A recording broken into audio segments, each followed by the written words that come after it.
Hi Aquarius, welcome to your July 2017 Astro update. It's Rena here. So in July, I think the focus is going to be on committed partnership.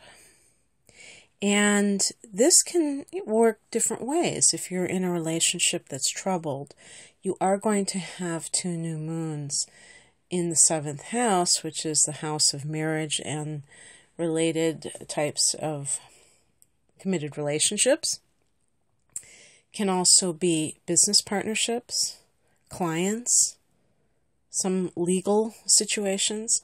But let's just talk about committed relationships. In July, the first new moon is going to take place on the 23rd of July at 0 degrees of Leo. Leo is your opposite sign, hence the opposite house. And I should say right away that this is also for Aquarius rising, this forecast, both the sun and a rising.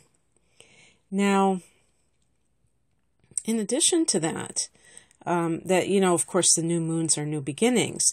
There is going to be a second new moon in August, and this is going to be on the 21st. And it is at a latter degree of Leo. I think it's like 27. So you have two new moons back to back in the 7th house of partnership.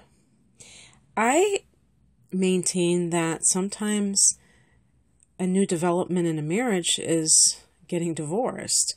So I'm not going to assume that everybody who has a new moon is having a new harmonious beginning, but maybe even if two people decide to part ways, they do so in a positive sense, where they're both agreeing to it and they think it's best, and it's not one person clinging to the relationship and the other one running away from it.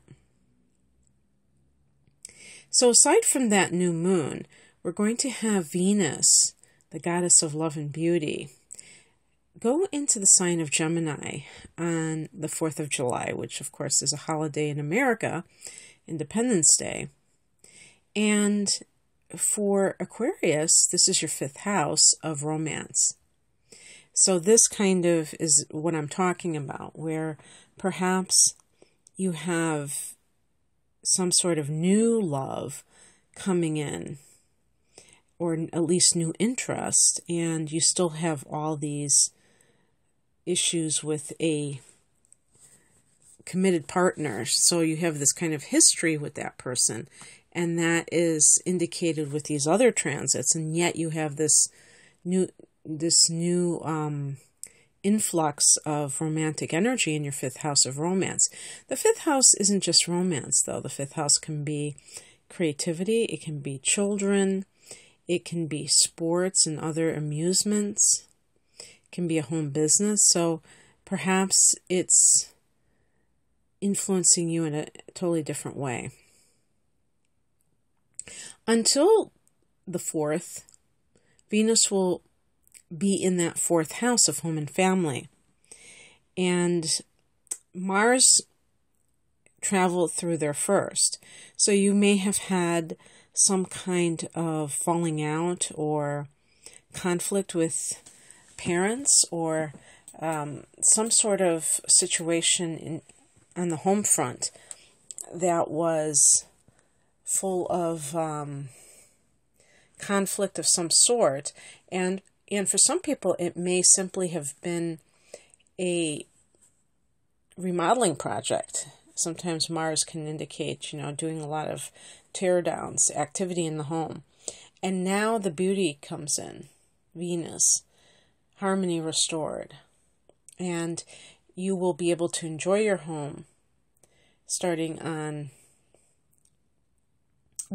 they'll be actually coming from June and until the 4th of July. And Mercury goes into Leo the very next day on July 5th.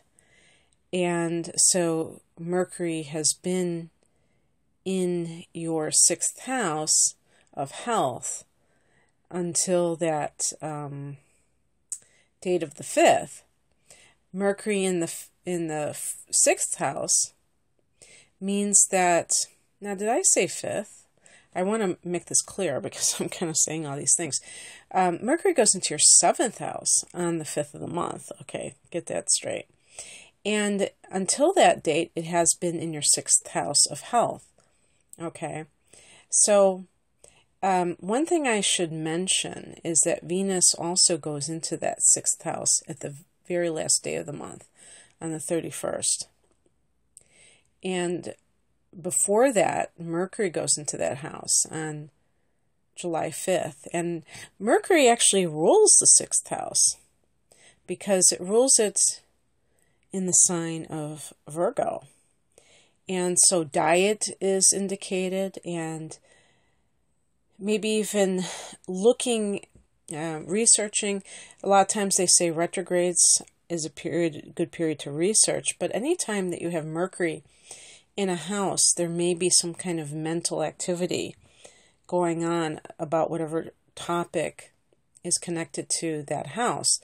And so the sixth house is about your daily schedule, your health, and your workplace. So for some people, they may be, because you do have Venus going into that fifth house the day before, so that could be home business, and you may be researching, how do I organize my time when I have a home business?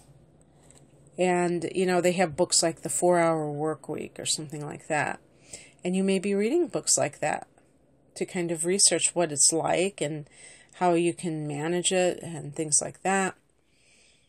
And also, as I said, health matters, diet matters. And then on the 5th, Mercury goes into the 7th house, and there is a lot more communication with your partner. At the end of the month, on the 25th, Mercury goes into the 8th house. 8th house, Scorpio, that tends to be, I'm talking about in the universal chart, that tends to be about discussing things that are very intimate. And so it wouldn't surprise me if some people are making a pledge to themselves to work on their marriages. And one way that they're doing this is by taking more time to really get to know their partner inside and out, and talk about things that really are near and dear to them, their deepest feelings. So on the 9th, we're going to have a full moon in Capricorn. This will be in your second house of earned income. It's funny, I wrote it wrong. It's actually in your 12th house. And your 12th house is the house of past lives, reincarnation.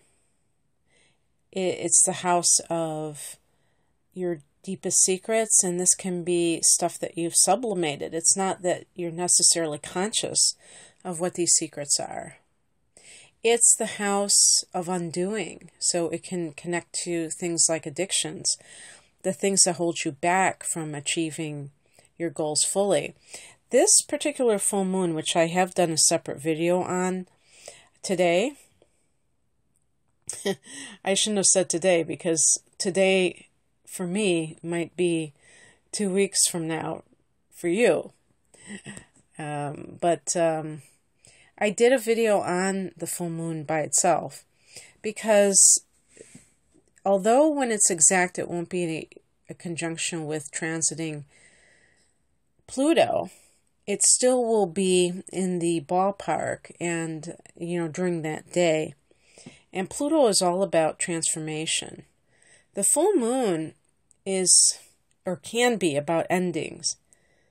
And so for you in the 12th house, this could be a revelation that you have even with your dream life.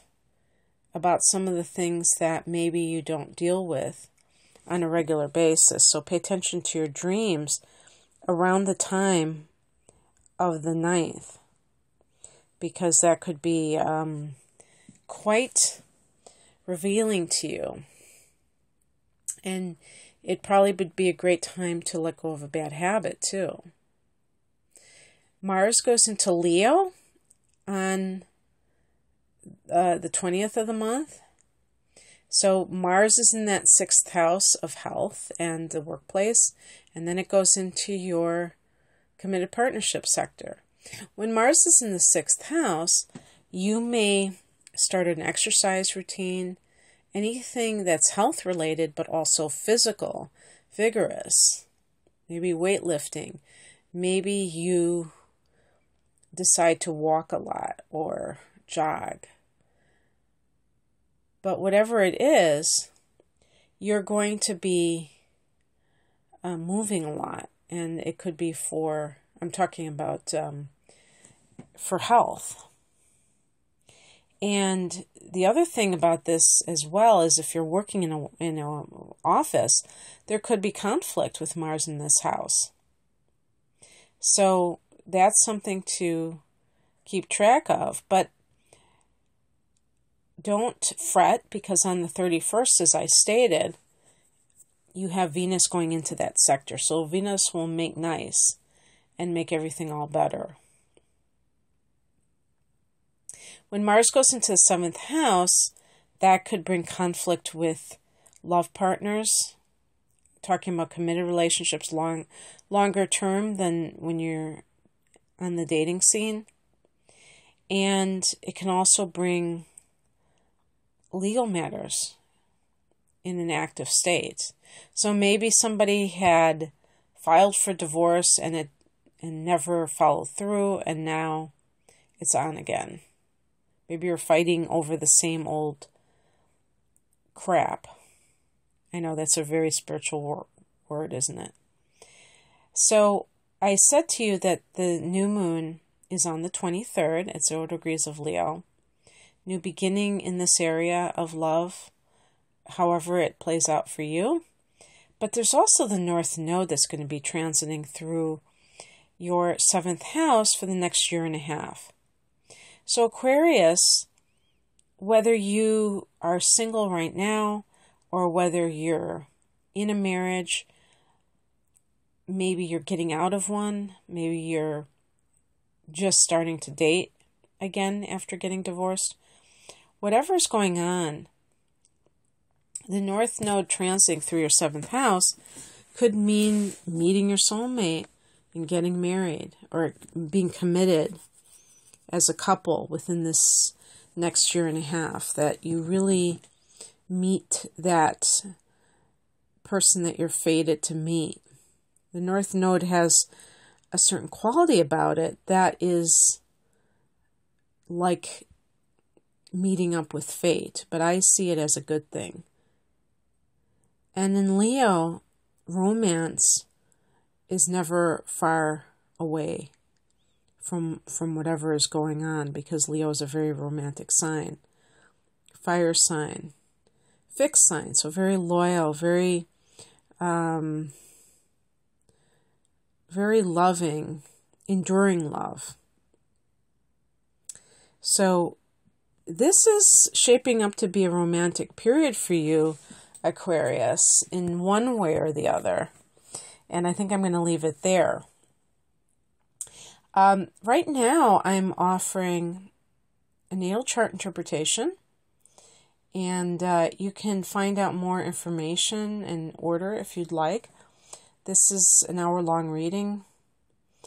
And if you've never had your natal chart done, this will include interpretation, which, by the way, an hour can't do it justice.